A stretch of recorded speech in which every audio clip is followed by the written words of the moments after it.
تو یہ جو 35 سال ہو چکے ان کی ڈگری کو، LLB کی ڈگری کو، اداروں کو یا حکومت کو ابھی یاد آیا، یا وہ سوئے ہوئے تھے، وہ نیند میں تھے، ان کو پتہ نہیں چلا کہ 35 سال گزر گیا، ایک جسٹس جو ہیں وہ جاب کرتے ہوئے بھی ان کو کافی عرصہ ہو گیا ہے، تو اب اداروں کو اب لگا کہ جی اب ان کی ڈگری جو ہے جیلی کی تحقیق کروائی جائے۔ لیکن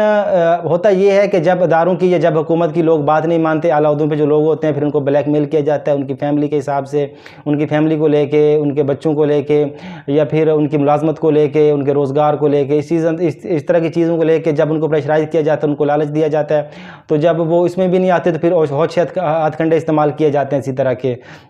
تو ڈاکٹر ریاض صاحب نے کہا کہ جی یہ اس طرح معاملہ نہیں ہوتا، جیسے سینڈیکیٹ میں جو اسٹوڈنٹس ہوتے ہیں جو یہاں سے پڑھ کے گئے ہیں، ان کی جو مشکوک ڈگری ہوتی ہیں، ان کے بارے میں جو کیس آتے ہیں تو اس میں جو فریق ہوتے ہیں ان کو بلا کر سنا جاتا ہے، لیکن جسٹس صاحب کے معاملے میں ایسا نہیں ہوا، ان کو نہ بلایا گیا، نہ ان کا موقف لیا گیا، نہ ان کو سنا گیا۔ تو اس طرح جی ان کو صرف ان کو پریشر